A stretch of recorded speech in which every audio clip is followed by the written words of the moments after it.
Hi everyone.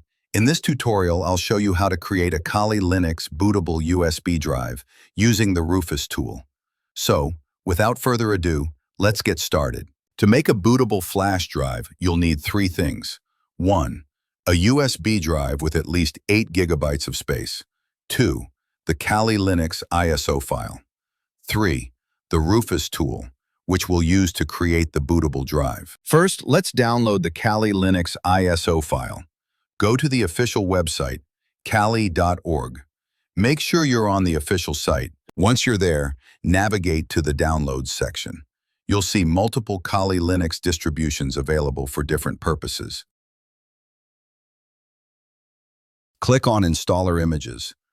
Go ahead and download the x86_64 installer. That is the Kali Linux ISO file we need. I've already downloaded this file, so I'm pausing the download now. Next, we need Rufus. Open Google, type Rufus, and hit Enter. Click the first link, Rufus. Create bootable USB drives the easy way. Scroll down and download the standard version for Windows. It's a small tool and doesn't need installation. You can just run it once it's downloaded. Now plug your USB drive into the computer.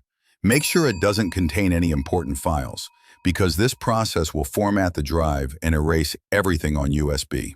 If needed, back up your data first. Now to create a bootable USB drive, open Rufus. Under the Device tab, select your USB drive. In the Boot Selection area, browse and select the Kali Linux ISO file you downloaded. For partition scheme, choose GPT, which is supported by modern systems. If you're targeting an older system, you may need to select MBR instead. Give your bootable drive a name. I am naming it Kali Bootable Drive. Leave the other settings as default, then click Start. The process will take a few minutes, so be patient.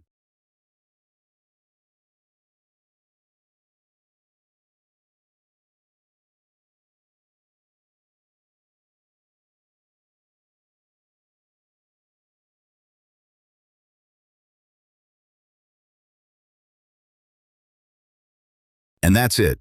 You now have a Kali Linux bootable USB drive. To use it, restart your computer, enter the BIOS setup, and change the boot order to USB. When the system reboots, it will load from the USB drive and allow you to install Kali Linux. If you found this tutorial helpful, give the video a like and don't forget to subscribe for more cybersecurity tutorials. Thanks for watching.